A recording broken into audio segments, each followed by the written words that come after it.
Bonjour tout le monde. Je suis Patricia Jabre. On est là nombreux pour vous parler de la Cochrane. Donc, le docteur Mathieu Oberlin et le docteur Yannick Offray vont vous présenter des revues systématiques Cochrane.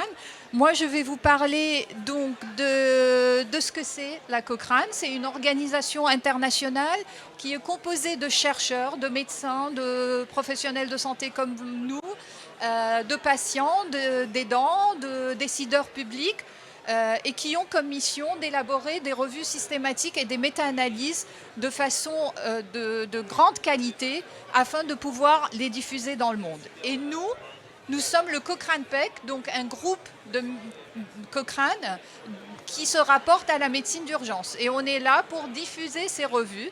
Moi, je vais juste vous dire qu'est-ce qu'on fait au quotidien.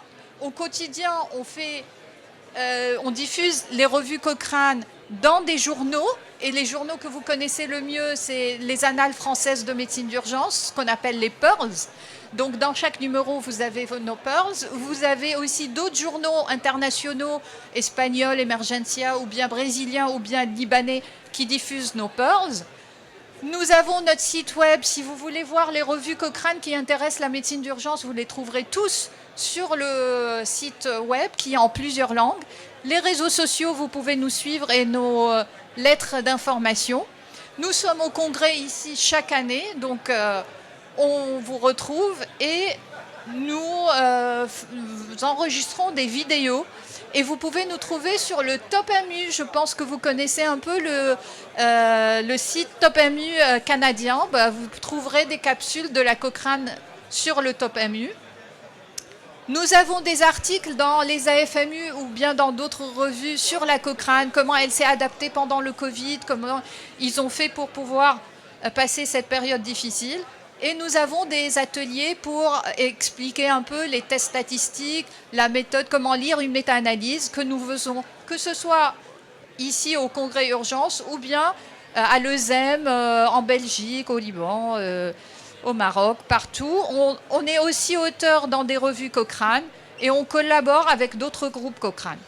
Donc là, Mathieu va nous présenter une étude Cochrane. Et ensuite, ça sera à Yannick aussi de présenter une autre étude. Donc on va présenter une première revue, un premier résumé d'une revue autour de l'intubation et en particulier du vidéolaryngoscope. Vous savez qu'on se retrouve souvent dans cette situation au quotidien. Est-ce que je dois intuber ce patient? Comment je dois l'intuber? Quelle technique avoir? Et puis avec l'avènement des vidéolaryngoscopes, ça a complètement revu nos pratiques.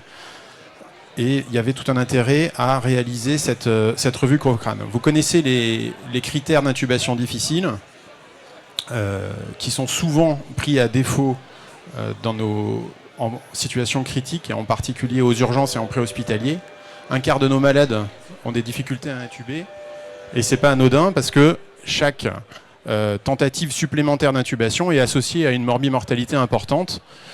Des saturations, on sait que sur le traumatisé crânien ça a un pronostic mauvais, hypotension également, pneumopathie d'inhalation, on a entendu parler avec l'étude Nico, et jusqu'à l'arrêt cardiaque. Donc vraiment un enjeu majeur, et on manquait de données probantes, il y a beaucoup d'études, mais on manquait de données probantes sur la question du vidéolaryngoscope. Est-ce que le vidéolaryngoscope est associé à un meilleur taux de réussite de l'intubation et moins d'événements indésirables?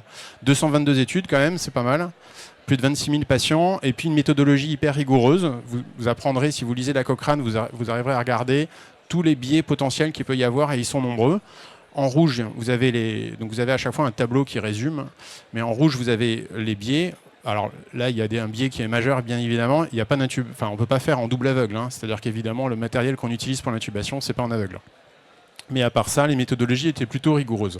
Et une vraie originalité de cette méta-analyse, c'est que quand on dit vidéolaryngoscope, vous savez qu'il y a plein de vidéolaryngoscopes complètement différents. Vous avez le type Macintosh qui se rapproche de notre laryngoscope classique qu'on utilise avec la laryngoscopie directe. Il est juste associé à un écran. Le vidéolaryngoscope dit tunnelisé, où on peut insérer la sonde d'intubation, et puis l'hyperangulé qui porte bien son nom, qui permet de mieux exposer la glotte. Alors l'originalité de cette étude, c'est d'avoir vraiment fait sur ces plus de 200 études une analyse séparée de chaque vidéolaryngoscope pour faire le bon choix.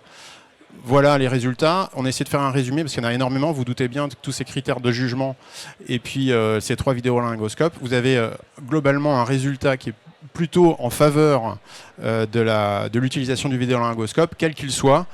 Un peu moins pour l'hyperangulé, mais vous voyez qu'il y a une association très nette du succès du succès d'intubation à la première fois, moins d'hypoxémie et une amélioration de la vue glottique.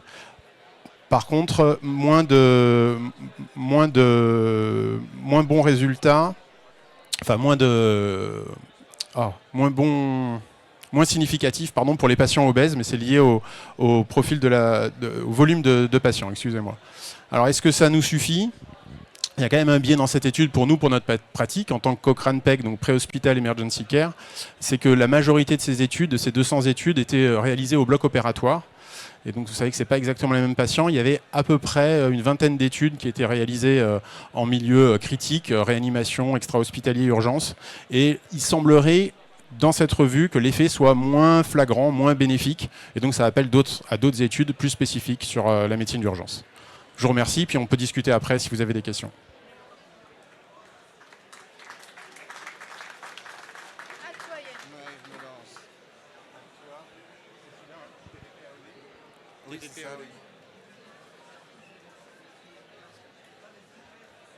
Bonjour à tout le monde.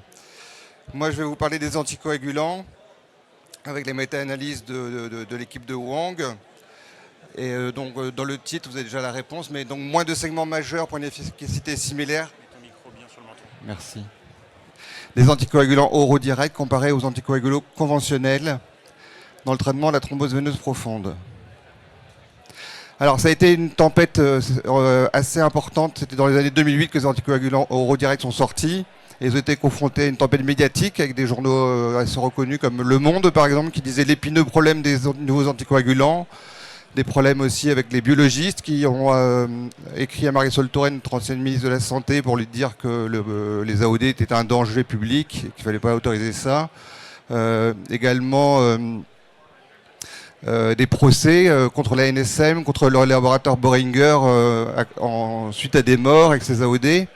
Et donc pendant longtemps, le combattant AOD a dû lutter contre la tempête et a du mal à avancer pendant une dizaine d'années contre les anticoagulants conventionnels. Alors les anticoagulants conventionnels, c'était historiquement le traitement des thromboses. Mais comme vous le savez, ces anticoagulants comme les héparines, les AVK et le fondaparinux avaient des problèmes d'interaction médicamenteuse, alimentaire.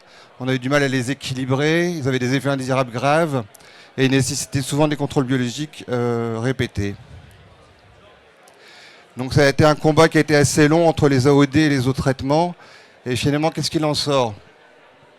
Il en sort que, en termes d'efficacité, c'est à peu près identique. C'est-à-dire qu'il y a autant de récidives de thrombose veineuse profonde, autant d'événements thromboemboliques, d'embolies pulmonaires, de mortalité de toutes causes confondues, que ce soit avec les AOD ou tous les autres traitements anticoagulants.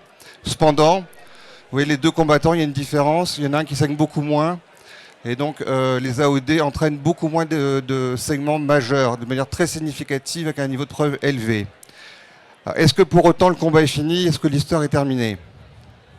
Pas tout à fait, parce qu'il reste des axes de recherche à travailler.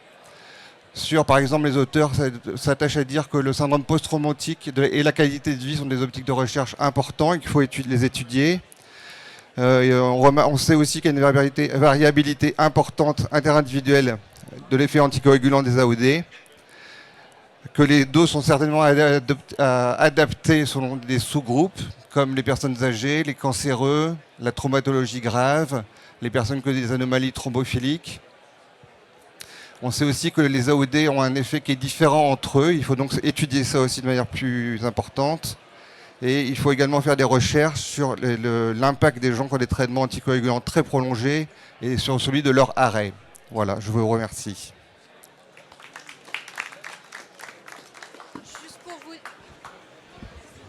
Juste pour vous dire que nous allons à l'espace networking. Si vous avez des questions, si vous voulez nous poser des questions, n'hésitez pas, on sera juste à côté dans 2 minutes.